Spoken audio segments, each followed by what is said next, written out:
Tim Goldstein, autistic adult, and your host for Life in a Neurotypical Universe, where we take a look at life from the perspective of an autistic adult.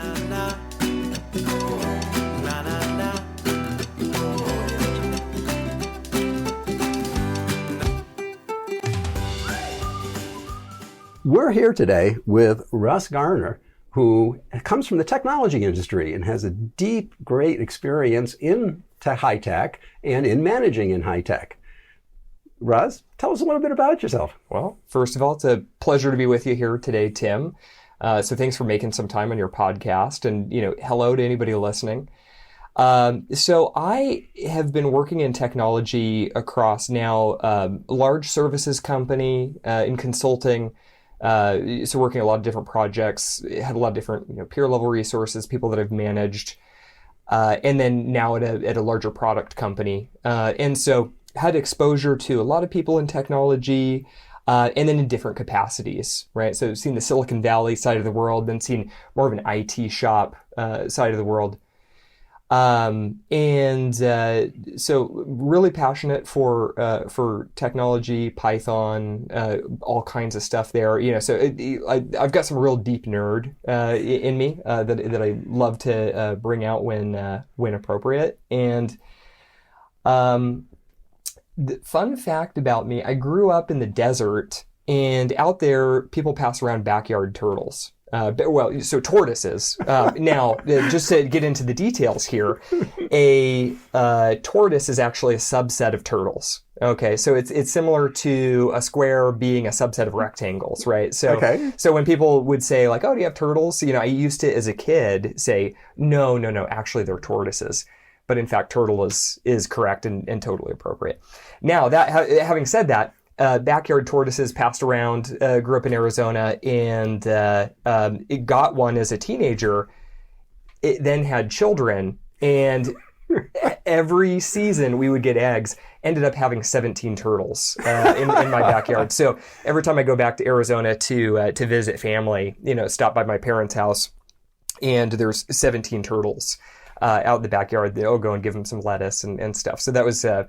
Growing up, now I live in California, even though it's, still sunny here by comparison, definitely too cold of a climate for that particular breed of tortoise. So I can't bring them with me. So I got to stay in Arizona. So what a kick. I've never heard of backyard turtles. Yeah, no. So yeah, backyard turtles and technology. That's Russ Garner. Well, one thing that you said that was really interesting was talking about how, tortoises being a subset of turtles, mm-hmm. and how you took, a little bit of offense when people were calling them turtles, when to truly classify, yes, they are turtles, but to get more specific, they truly mm-hmm. are tortoises, a subset of. Yep.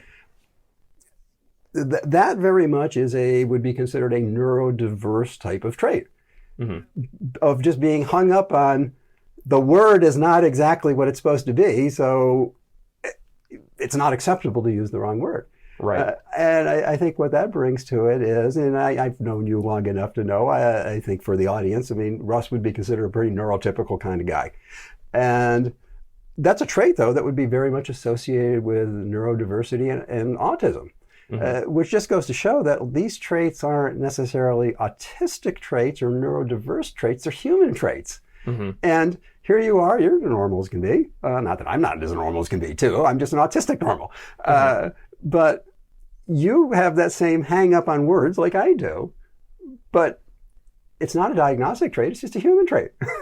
Oh, yeah, absolutely. So I think that's just kind of interesting that just you kind of went down a path that essentially said, yes, I do have a few traits that could be classified over there, but I'm not over there. That's right. I can understand it, and I think that's probably what makes you better at reaching that across that bridge. Mm-hmm. Because you understand when somebody's deep in the technical realm and the words have to be specific, you can be there and match them. Mm-hmm. Yeah, absolutely. Well, and look, I'll disclose this to you for the first time. So even though I've known you for a while, I hadn't told you this before. So I suspected for a while, even though now you see me as very typical, neurotypical, I had suspected that I might have or that I might be an Aspie at one point in time. And so my personality has evolved quite a bit. I was much more of an introvert.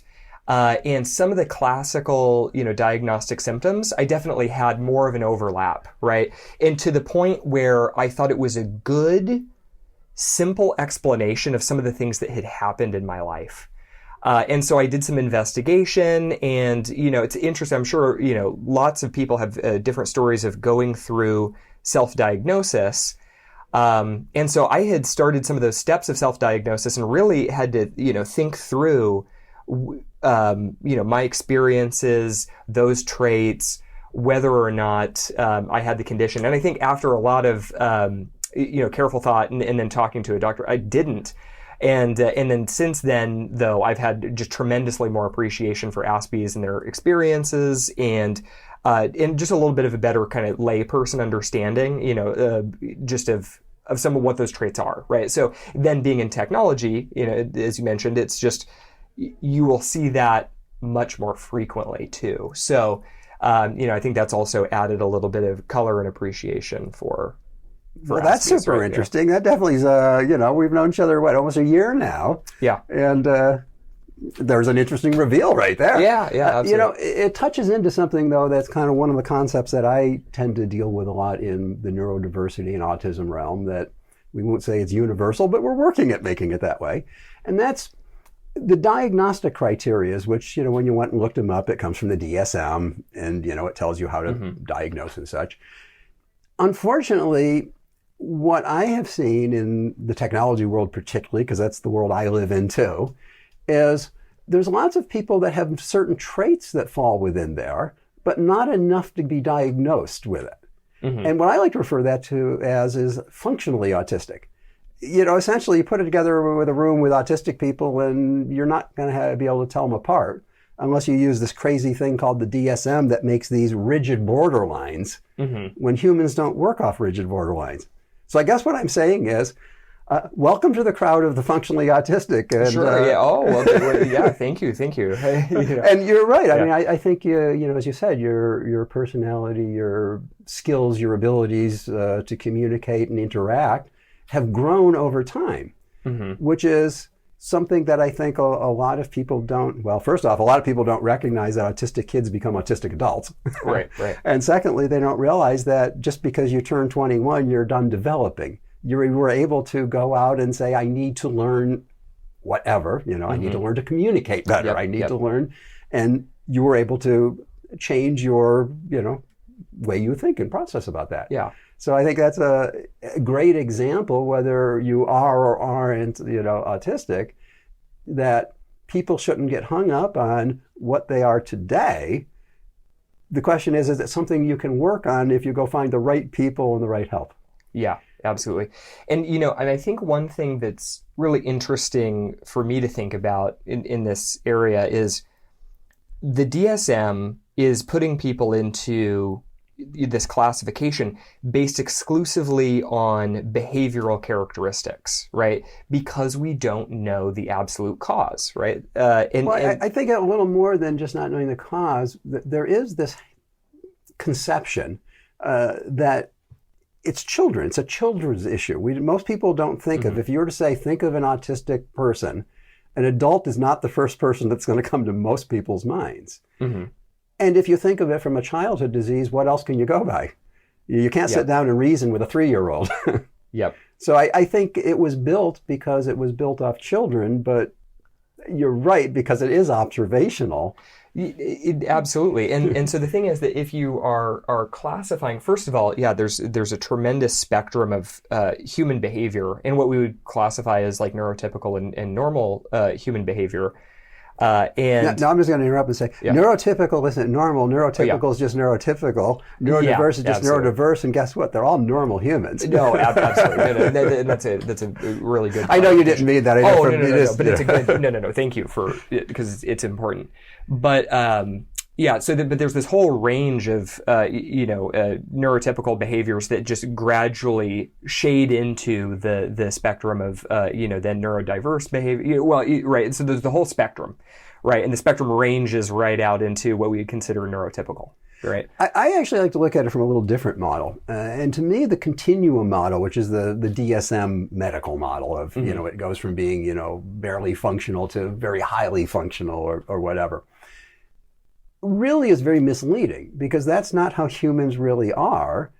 The way humans really work, to me, I use this concept I call the neurocloud. And the neurocloud idea is essentially take all the ways people can think and process, think of this big cloud full of confetti and glitter and just start grouping them. And neurotypical is just a group that sits there, but it can have some traits from neurodiversity. Like we were just saying, you're pretty neurotypical, but you definitely have a few traits that you could say, well, enough that you were questioning it.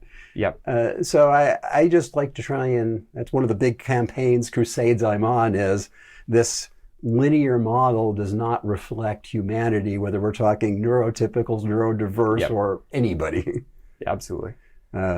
So that's just, my thing of, I try to break up that, I hate the high-low functioning thing because it means nothing. Yeah. Well, being in technology and having gone through, a lot of experience with technology, and definitely with having, now that I know that you've done a little bit of research into it and everything, how frequently do you run into people in the technology world that maybe aren't fully autistic? Maybe they wouldn't get a diagnosis, but you see enough signs to say, I've got to deal with this person a little differently than a different kind of person. Mm-hmm. Very frequently, right? I think it'd be hard to put a proportion on it, but it feels like it's an everyday occurrence. Exactly. That's my take on it too. Have you ever noticed any difference? And again, I know you have a consulting background like I do, which means we've been in everything from mom and pop shops on through, worldwide corporations. Mm-hmm. Have you seen any difference in the prevalence as you go through kind of different ranges of IT levels?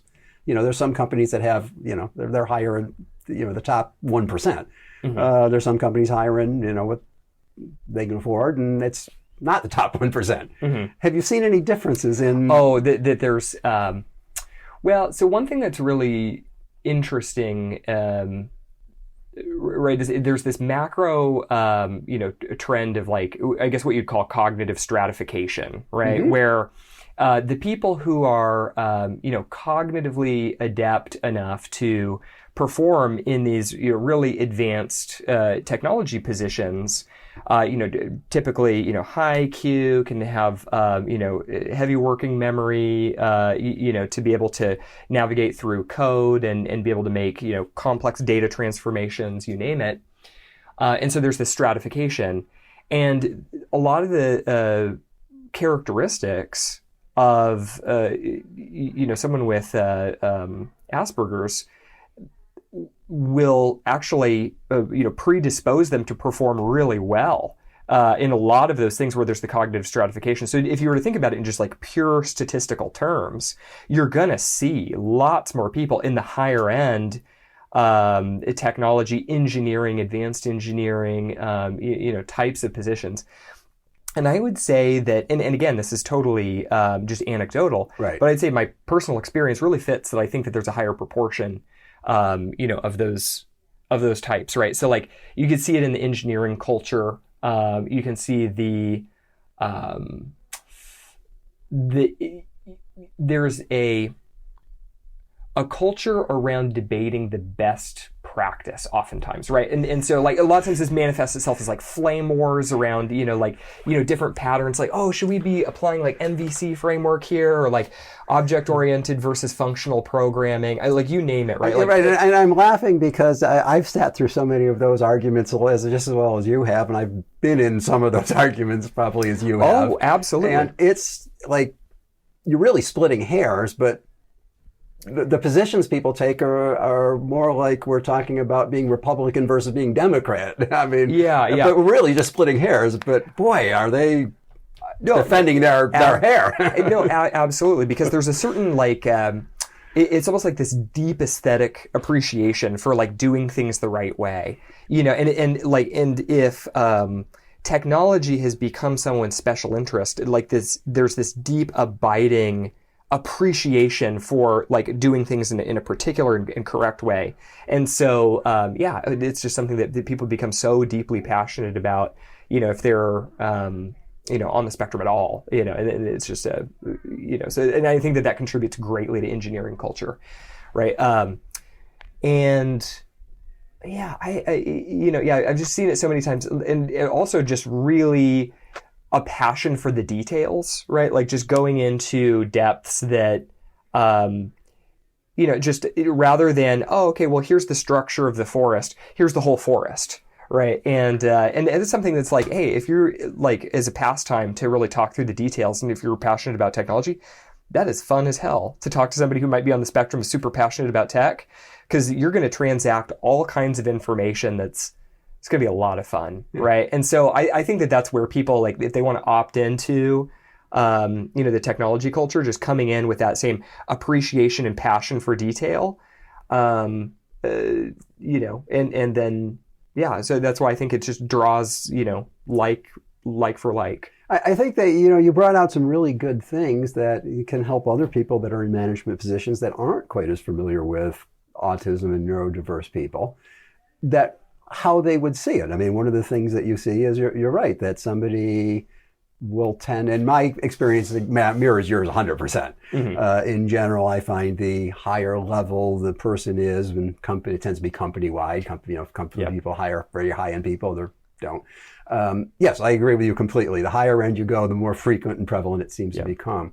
But you pointed out really well some of the, and again, it's kind of traits, it's ways people act, but that can be a tip-off that you're dealing with somebody who processes and thinks about things differently.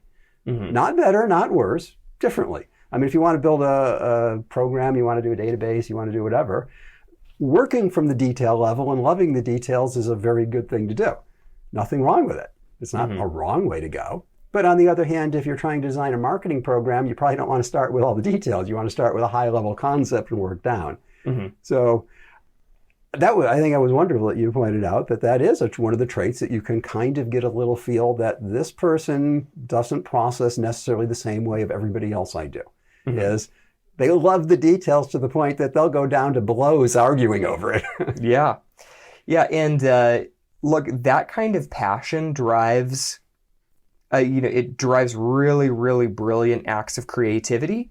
But at the same time, you also have to think through, well, how do you manage through differences in design, right? Because at the end of the day, software and the complexity of software has begun to outstrip what a single individual contributor can do. We're almost all working in teams. It's the reality, of the modern workplace. So how do you foster a healthy conversation around those things? And I think that's one of the new management challenges of our time is, how do you take people who are passionate about technology, who want to be able to do the brilliant lone wolf creative act and be very, very opinionated about the method in which they do it and the medium in which they do it and the design principles that go into it.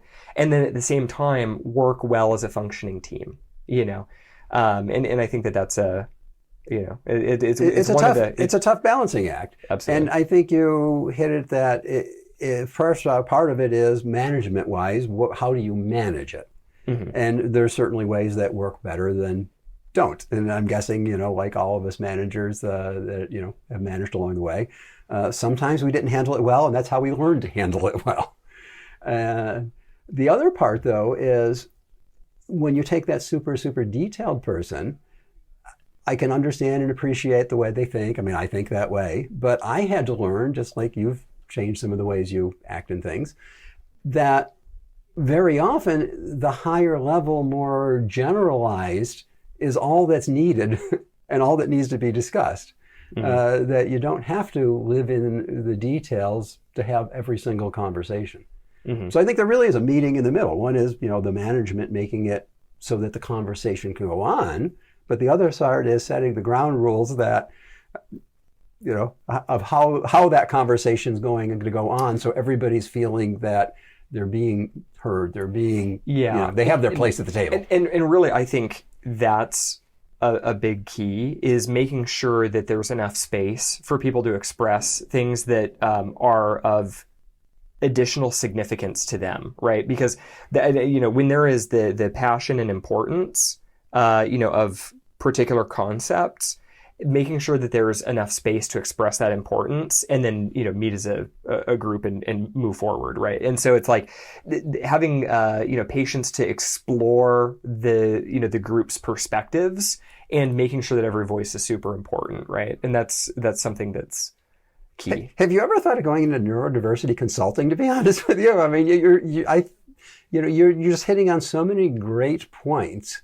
that I've seen so many managers in technology that they just haven't had that experience. And it's not lack of brilliance. There tend to be brilliant people. It's lack of awareness of this specific subject matter. Yeah.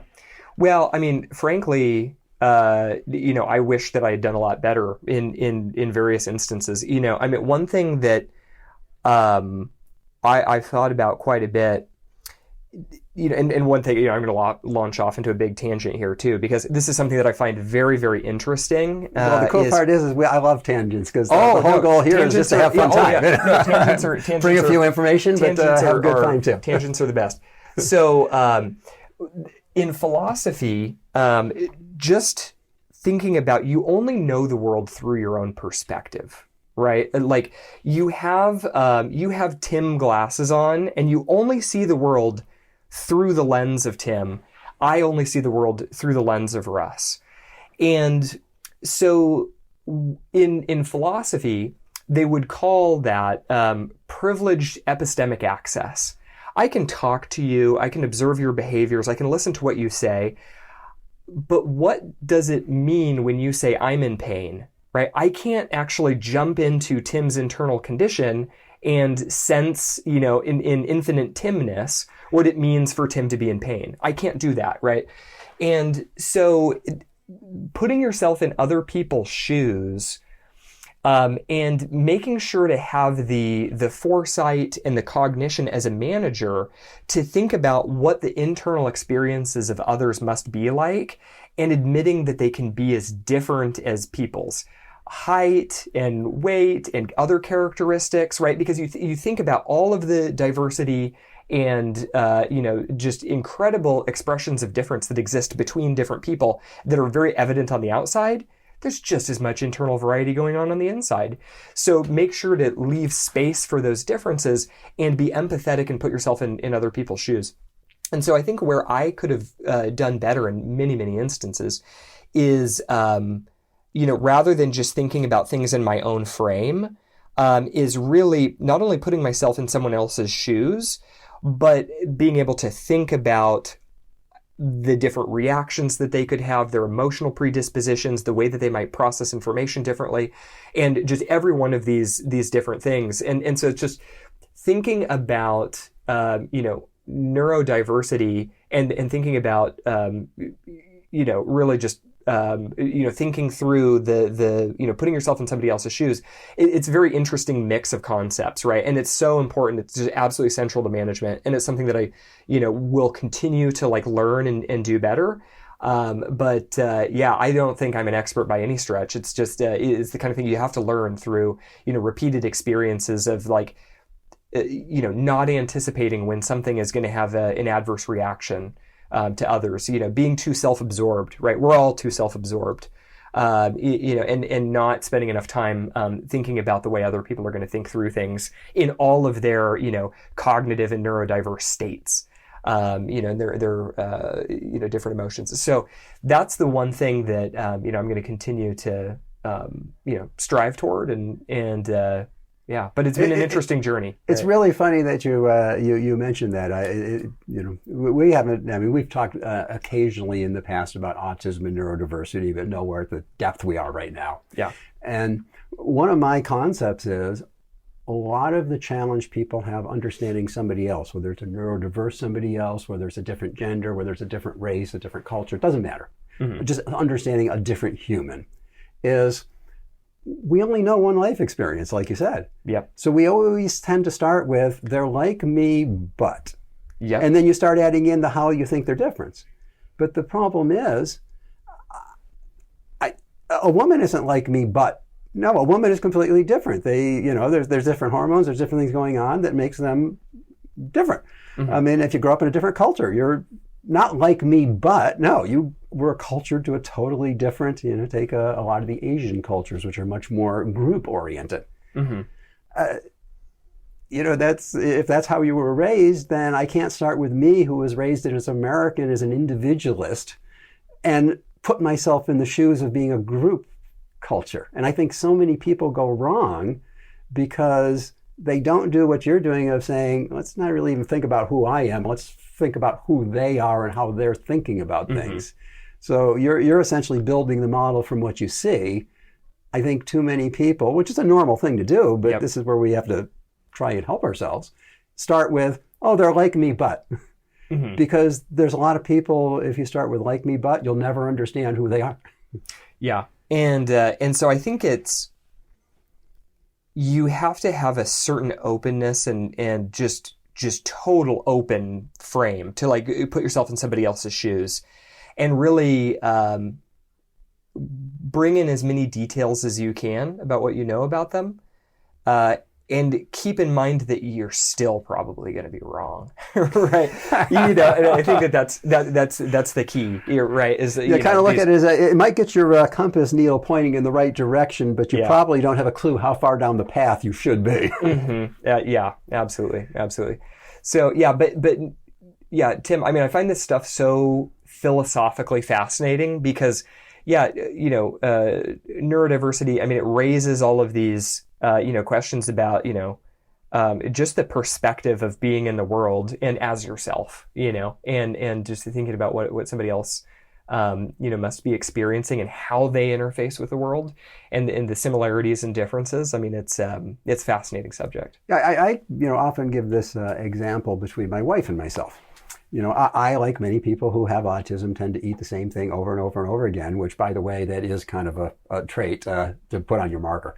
Oh, yeah. So for anybody listening, I eat Chipotle every single day without fail. So actually, I think my record, though, is it was over 200 something consecutive receipts.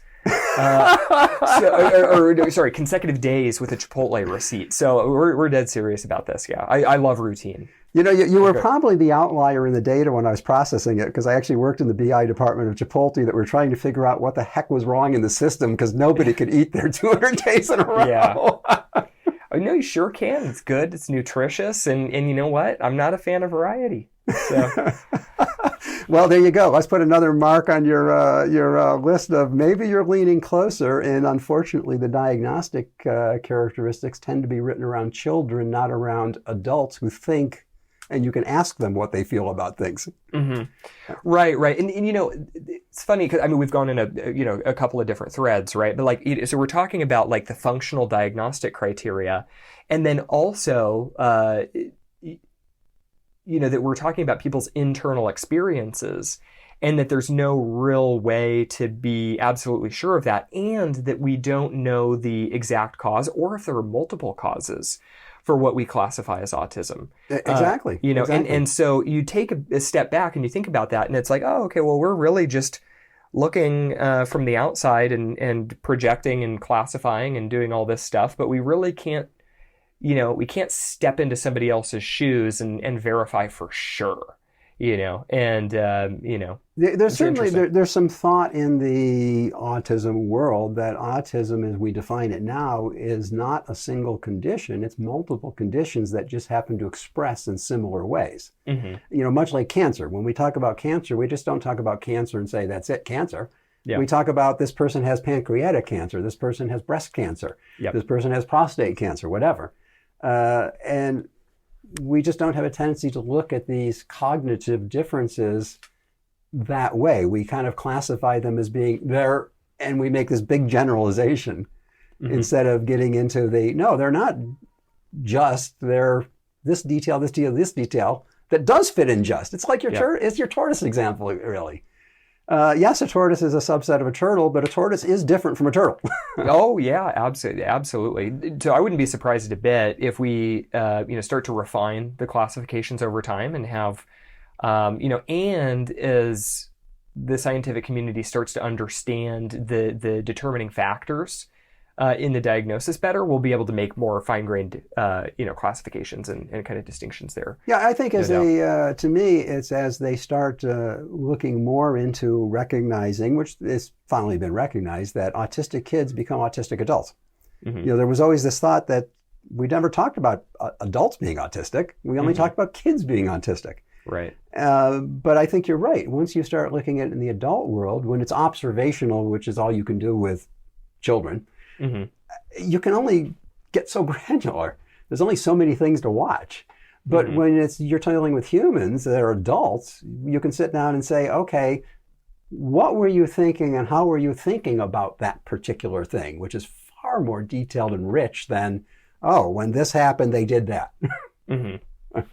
So I think that's going to help broaden and greaten the understanding of it as we get more of the input from adults who have the conditions, than just base it off of observation from children. Yeah, absolutely.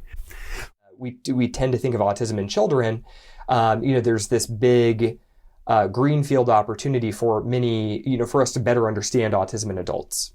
Well, again, coming from your management, not just your management experience. I mean, you've also been, one of the people being managed, working with lots of coworkers at the same time. What would you, I guess, suggest to people as far as dealing and interacting with somebody who is a little bit, maybe autistic leaning or maybe even autistic?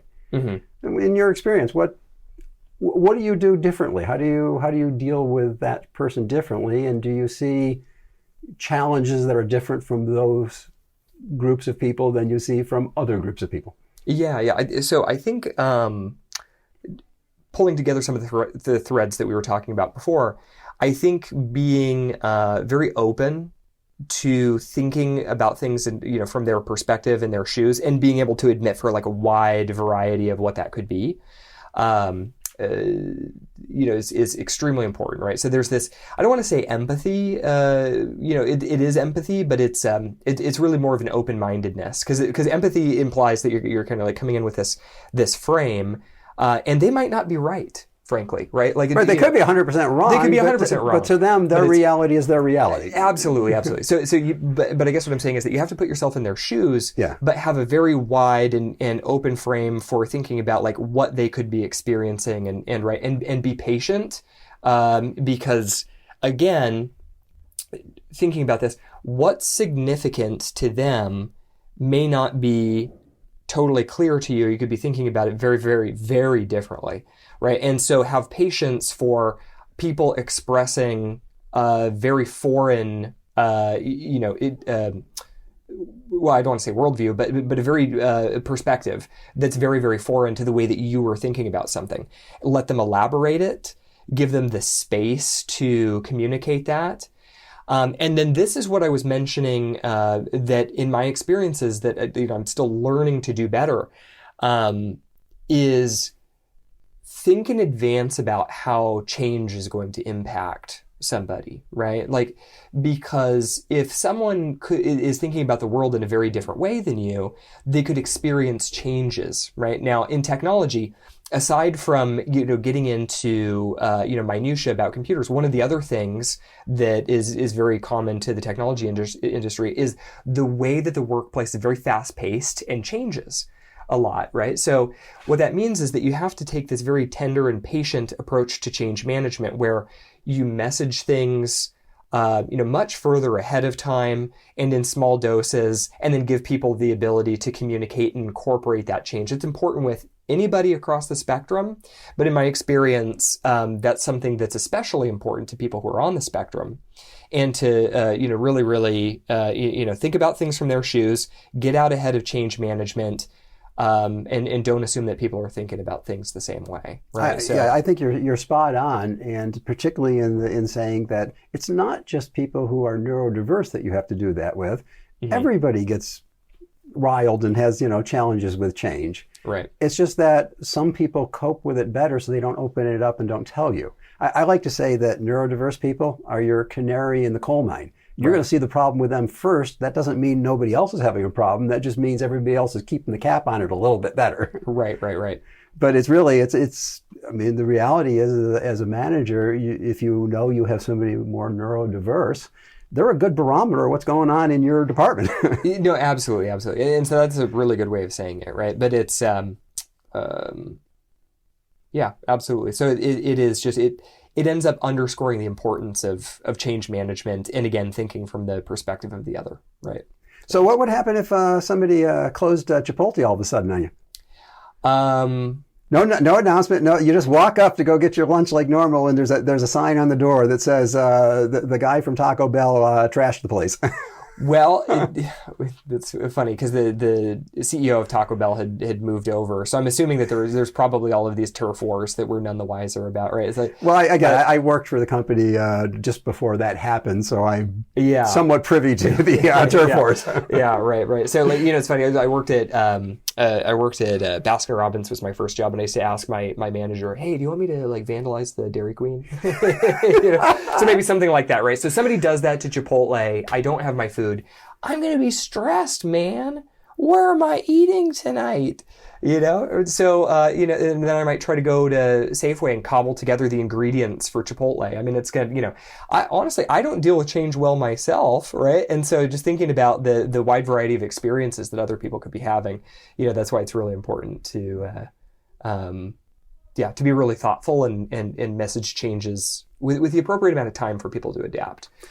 Yeah, I think you're both message it, and as you said, you've got to kind of include them in the process as it goes. Of course. So I think you've nailed that. I mean, if managers pick that up, they would be much better, not just with their neurodiverse employees, but I think all their employees would be responding better. Some you might not notice, but they're still going to be happier. Yeah.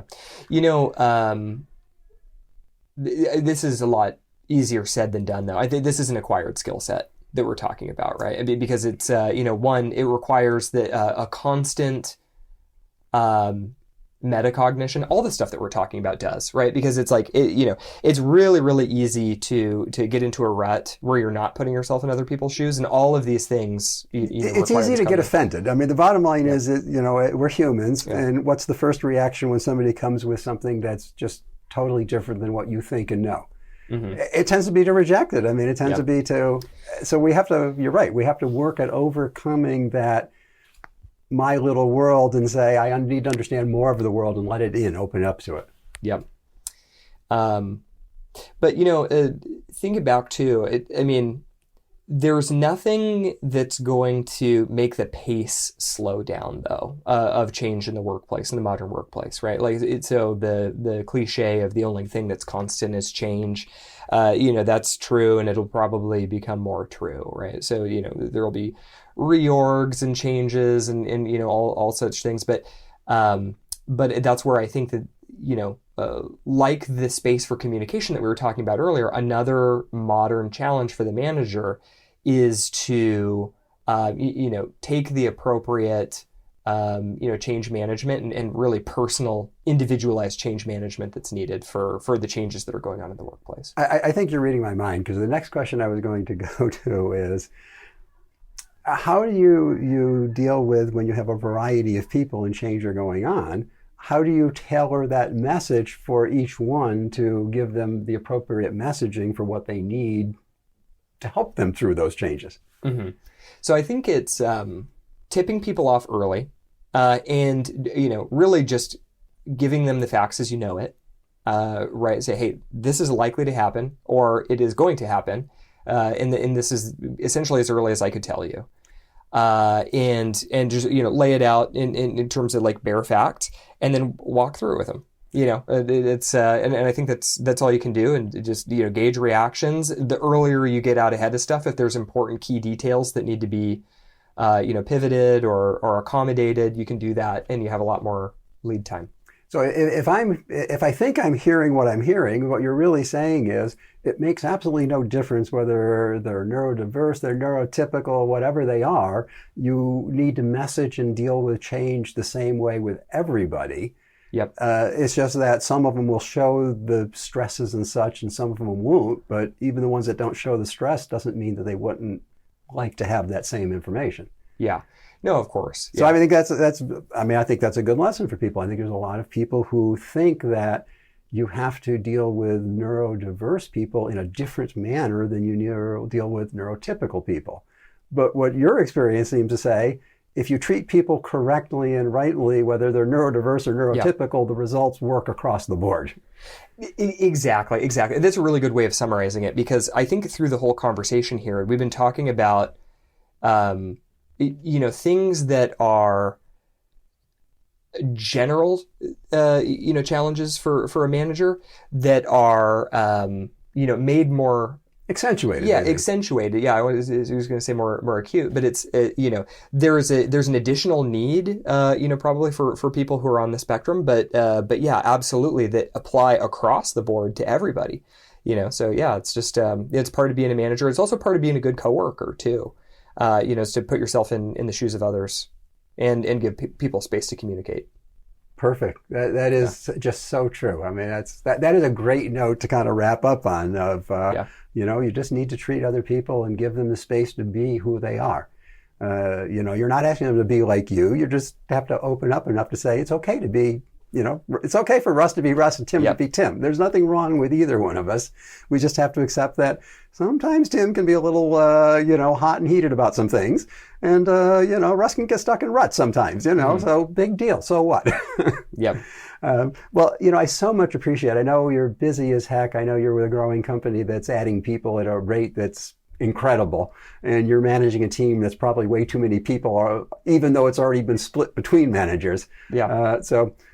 Appreciate so much you taking the time out of the day. Is there anything that you'd like to kind of close and share with the audience? No, just, I think, it's been a pleasure to talk about this stuff. And like I said, I mean, I'm going to be, really eagerly watching the kind of developments, over the coming years, because it's something I watch with a keen interest, on autism research and some of these things, just to, better understand, a lot of the people in the tech industry. But it's been a pleasure talking with you today, Mr. Goldstein. Well, wonderful. Right. I really appreciate Thanks it, so Russ. much, Tim. Thank you. Bye-bye. Thank you for joining us for another episode of Life in a Neurotypical Universe. If you want to learn more about neurodiversity or ask questions, you can head to my website, timgoldstein.com, and be glad to help you out. Find your way through the neurodiverse universe.